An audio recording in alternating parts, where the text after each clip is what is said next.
When people come in contact with me and they think I'm giving them something, I'm like, no, you can see what I'm saying because I'm confirming what's already in you.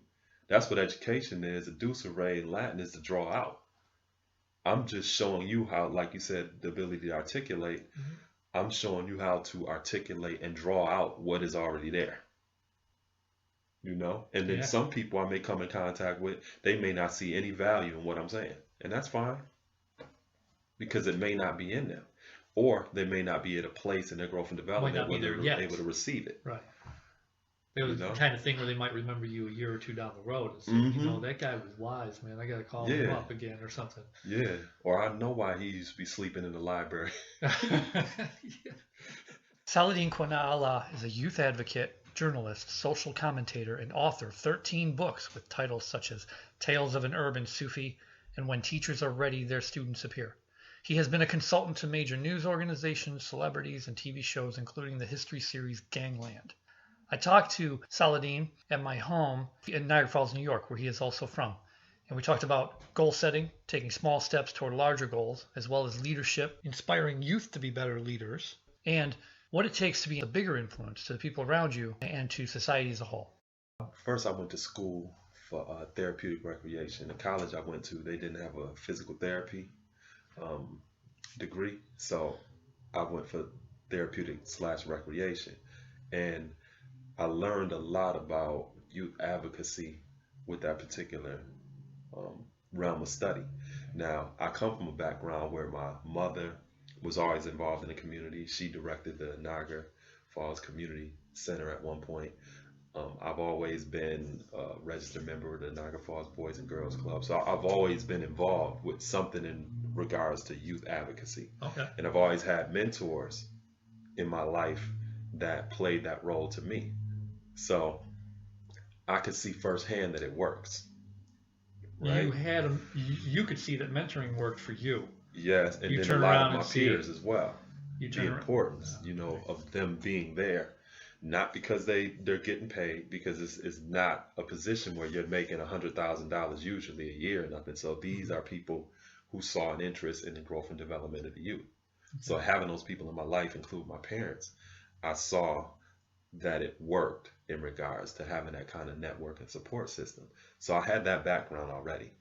I went to college and furthered my education in that on an academic level and came back to this area after college. And I remember one day I woke up in the morning and I just had an idea. I was like, you know what? I'm going to start my own youth program.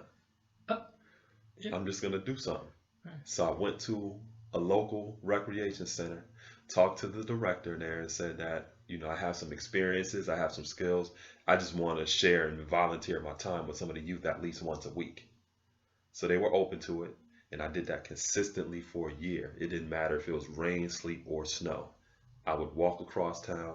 I would be consistent about it every week on a Wednesday. I would do it for like an hour and a half, just volunteering my time. And through taking the initiative to do that, it opened up a lot of other doors for me because now I started to network and get in contact with various different other community leaders who are doing different things in relationship to not just the youth but also the community. So when I would attend these functions, people would ask, well, what do you do? And they saw that I was volunteering, so it was like, wow, he's willing to do this not for money. So I know where his heart is at. Right. So that opened up a lot of more doors for me to be able to do my own youth mentorship programs, people to bring me on as facilitators or as camp leaders for summer camps, or so that just me taking the initiative to just do something opened up a lot of doors for me. And I think a lot of people um, don't have the faith or the vision to see that that is ultimately what allows you to have access to doing a lot more things that you want to do when you take the initiative to do something that's needed.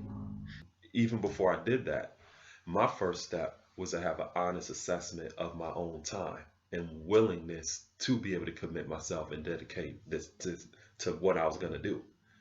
So when I thought about it, I was like, You didn't want to take on too much. yeah, I Okay. can do this consistently once a week for this amount of time. And when I decided to do that, I already had at least a 3-year plan in my head. So when I said that I was going to do this, I based it upon, can I do this for the next 3 years? That's smart. And when I said that and said, yeah, I could do that for the next 3 years, I put myself in a position to do it. And I didn't have to do it for 3 years. I only did it for a year, and it opened up doors for me to do other different things where I've been able to create my own mentorship programs and use non for profits as a pass through where they would get their grant writers to get certain money and give it to me to do my own programs because they saw my ability to produce results based upon my willingness to just volunteer and to commit my heart to doing something because it wasn't about money in the first place. So you're covering both. You're learning as you go. You have a long-term vision and commitment. Mm-hmm. You start with what you know you can handle and just Mm-hmm. grow from there. And then you're networking and you're meeting people who are also just, they're seeing your passion, they're seeing your discipline and your drive, and they're Mm-hmm. like, well, what do you need? Let us help you, right? Mm-hmm. And it just starts to build from there. Mm-hmm. Because I'm helping them as well.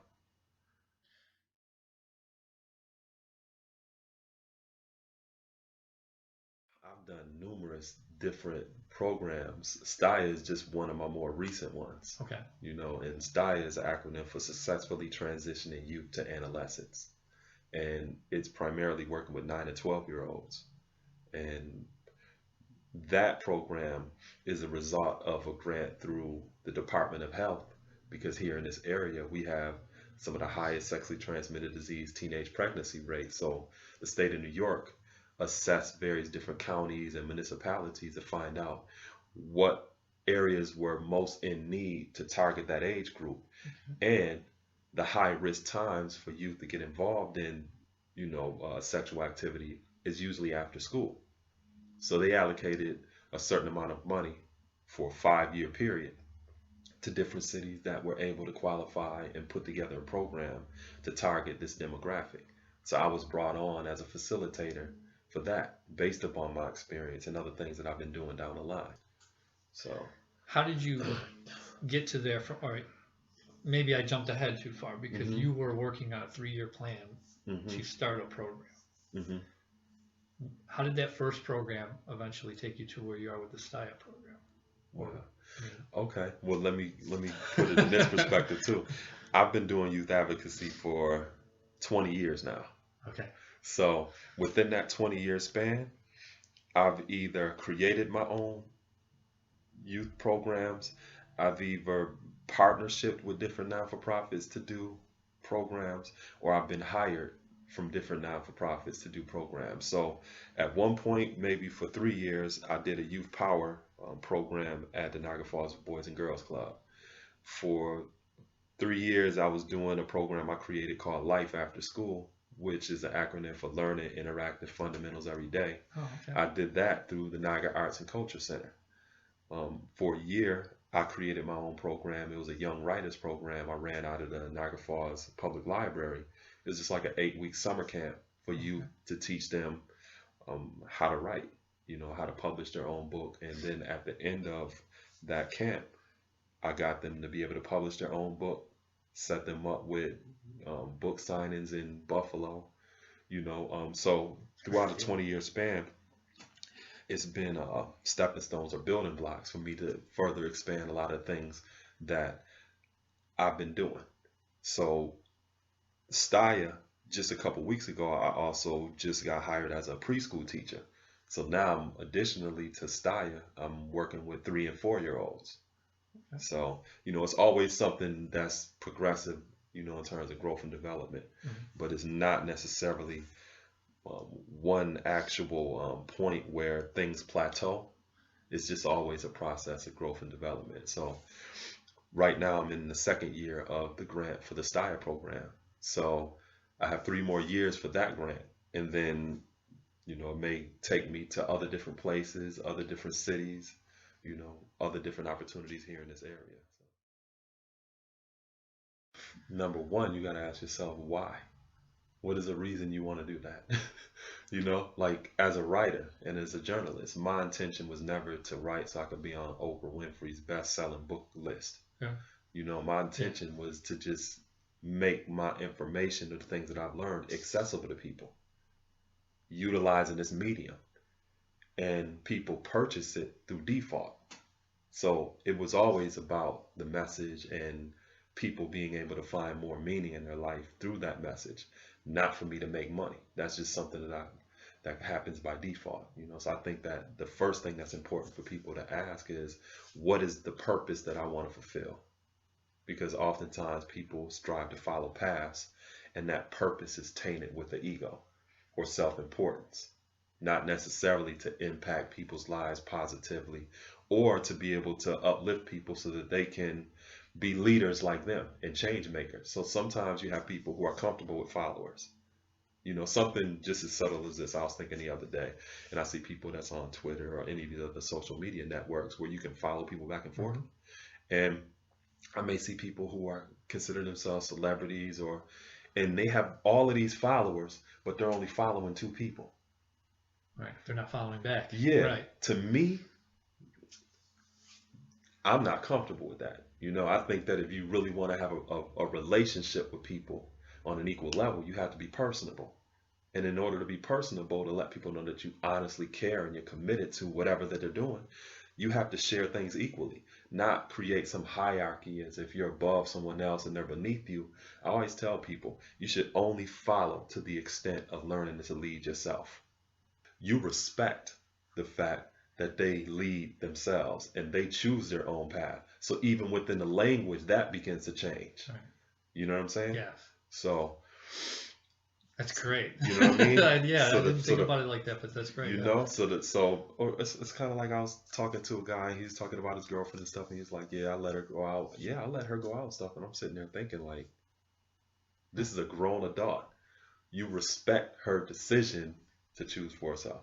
But anyway, the first thing that I strive to communicate to people is you have to define your purpose. What are you doing this for? You doing it for fame or to be a celebrity, whatever? So with me, one of the biggest challenges for me, which I always have to deal with, is the fact that some people see me a certain way that I don't see myself. They may look at me as, you know more than me, you're smarter than me, you're this, that, and the third. I'm like, no, we all have infinite potential. Everything that I'm striving to do is to show people a direct line to get access to the exact same thing that I've gotten access through because of other people being supportive in my growth and development. Not because I'm an individual and doing it on my own. I'm just self-actualized based upon things that pass through me. Not that I'm just personally making something happen. You know, so that has been my biggest challenge from people realizing that I'm no different than you. It's all one self. We're all one. I just may be a little bit more self-actualized or evolved in this path than you, just like others are than me. Doesn't make me greater or them greater or nothing. We're just looking at various different aspects of one consciousness streaming through various different physical vehicles.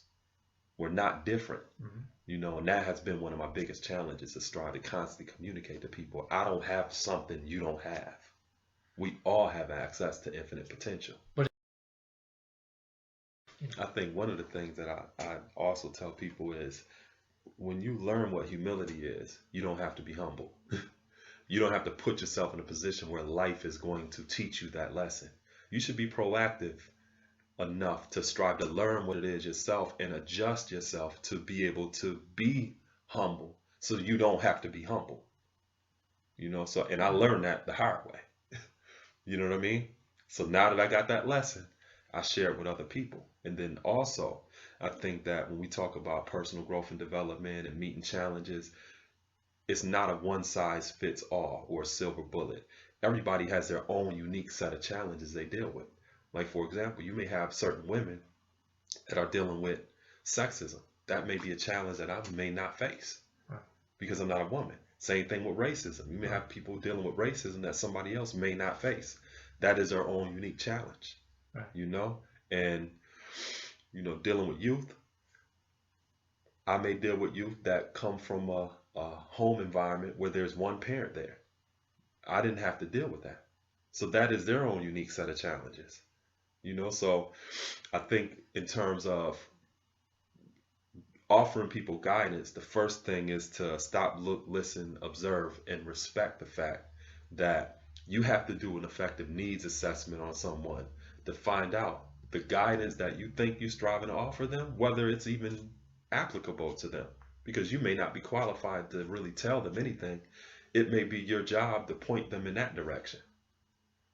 You So know? to listen first, really, to get Exactly. as much from them as you can to understand whether you are even the right guy they should be talking to. Exactly. Right.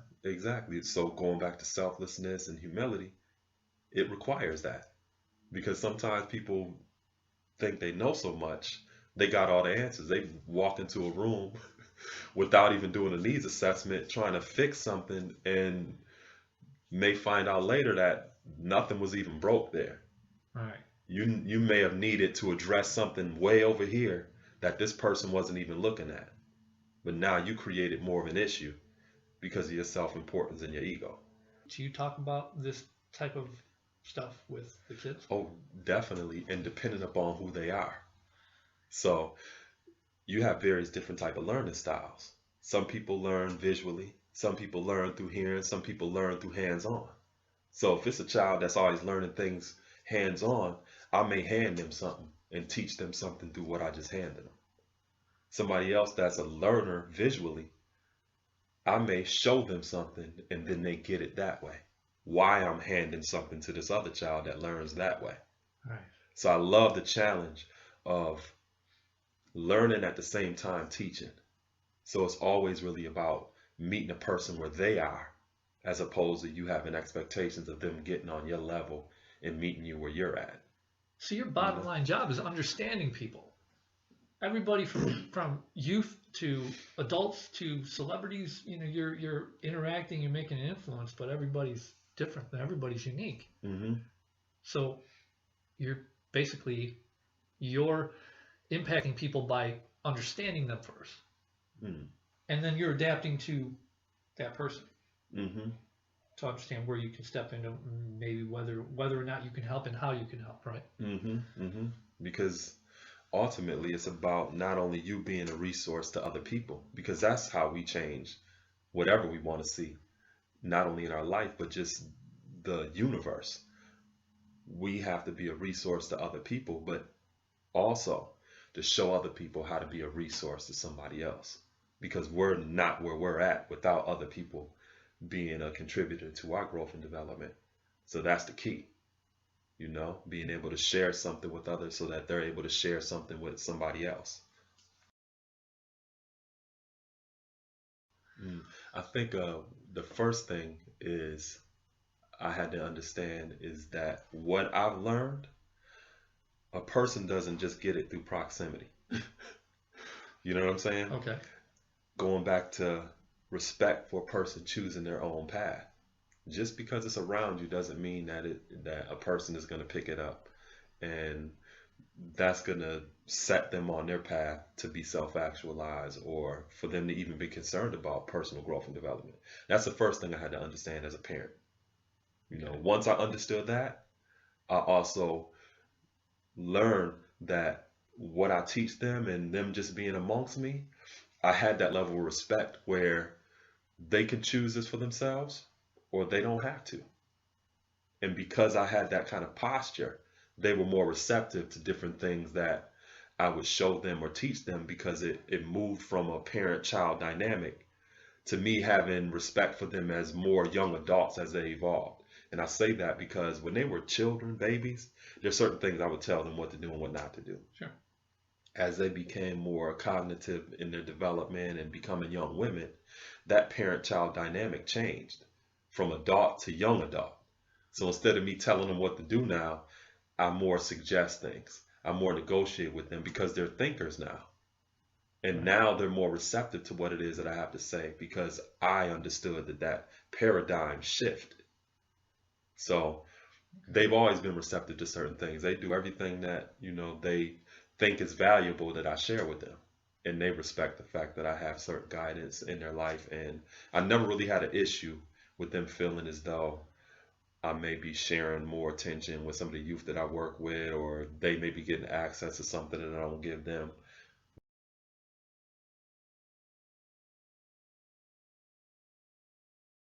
Hmm. The Stronger Mind um, business that I'm building is all about gathering people together who are breaking through limits as well as helping others break through limits, and those who want the help to break through their own limits. You've gone from, you know, a guy in Niagara Falls to a national influence, and an author of 13 books. And what are your final thoughts on just breaking through the limits you face? I think that a person has to really define their purpose in life. You know, that's fundamentally important. What is your reasoning for wanting to do what you're doing? You know, is your goal to contribute something to transform this world, to make it a better place than when you arrived here?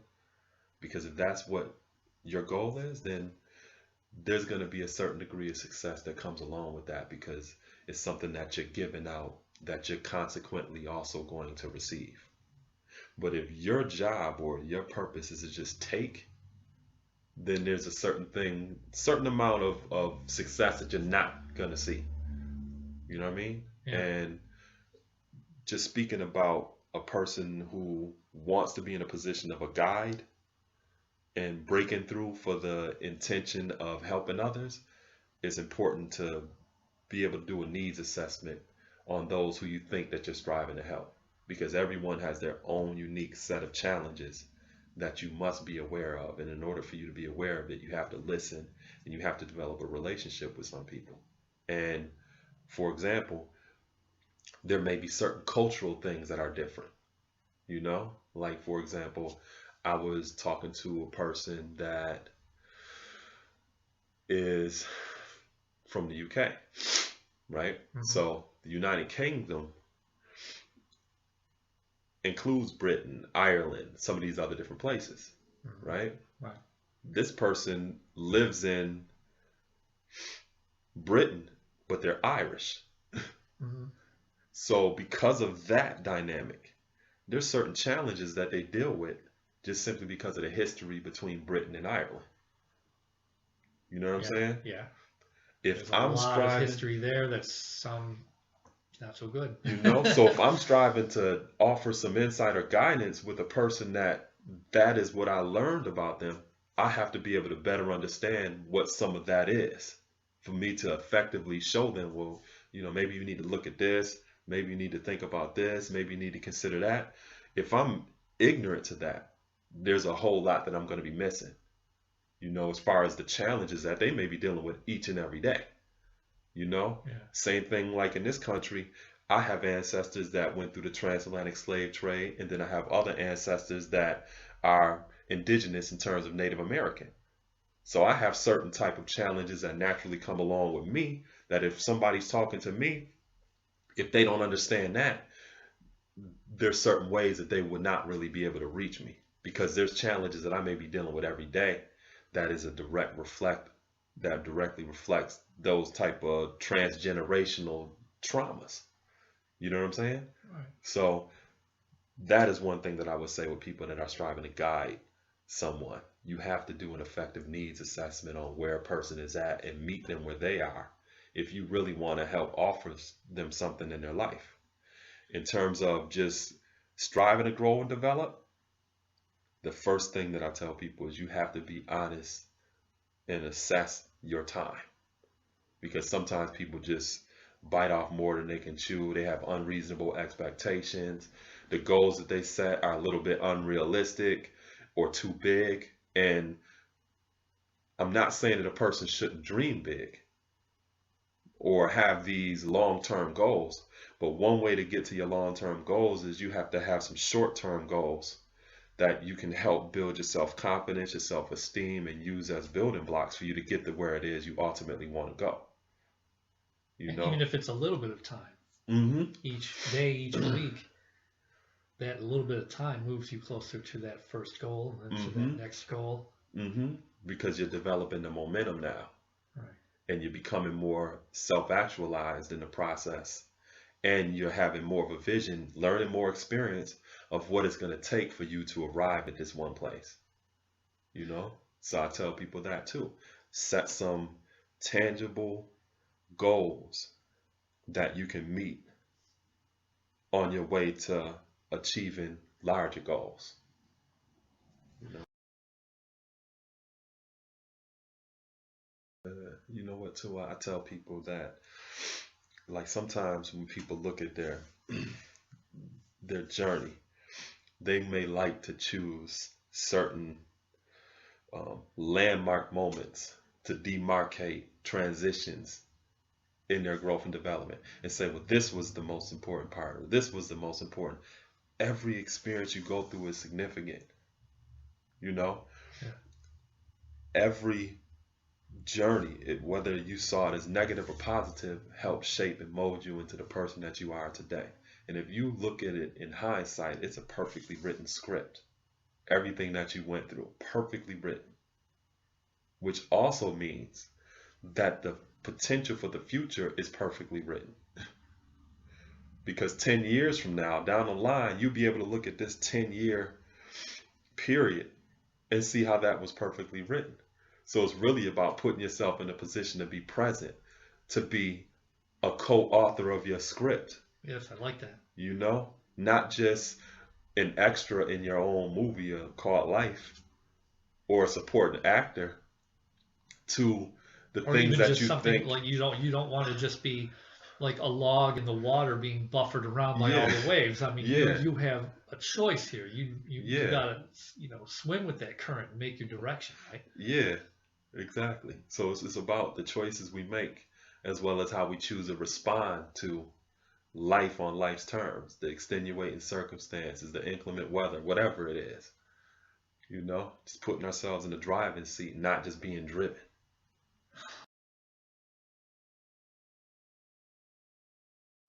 I'm learning a lot about your thinking process. You Hmm. put you put every person you're engaging with, and you're learning it from them. You put them first, Hmm. and then you come in and see where can I step in if I need to, or if they need me to. Hmm. Hmm. You always have to respect people's boundaries, you know, because you can trespass against someone even for the right reasons. You know, and I'm not saying that if a child is walking across the street and you see this car coming down that you don't, grab them up out of the street. I'm just talking about, in particular, people who are striving to be on a path of growth and development and they're evolving just as adults, taking responsibility for their life. You always have to respect those boundaries and not trespass against them because you may have the right intentions, but it may be in the wrong season, and then also being a leader, roles and responsibilities shift. So when I'm talking about respecting where a person is coming from, meeting them where they are and everything else, I'm really saying that you have to be cognizant of a scenario where you may not be the best knower in the situation. So you may go in thinking that you're the guide and you're the leader and you're going to be teaching somebody something, but find out later on that you really came there to learn. So Nice. you always have to be open to that. Always have to be open to that because you're not always going to be the best knower in a given situation. There's been times when I'm working with preschoolers and they're teaching me something, Yeah. or 9 and 12-year-olds, and there's certain things that are now considered a trend or music artists that I don't know anything about, and I'm their student, and I have to be open and receptive to that, So being a leader is not a fixed position. It's mutable based upon the environment you're in and who you're dealing with. I just got done reading something uh, just yesterday, and I might have posted something about this on the Stronger Mind forums and stuff. But it was from Harvard Business Review, and it was an article about leaders. And one of the things they said was leaders have to get comfortable always being in a position of becoming. Mm. Not being the leader, but always becoming the leader. Mm-hmm. Almost like it's a not something that's completed ever. It's just an ongoing becoming. Does Mm-hmm. that make sense? Mm-hmm. Mm-hmm. So Absolutely. it resonates a little with what you're just saying. Mm-hmm. Like I was saying, it's not something that plateaus somewhere. Mhm. It's always a process and growth and development. Always. Yeah. You know. Thanks, man. Ah, thank you, man. I appreciate it too. That's great. Yeah.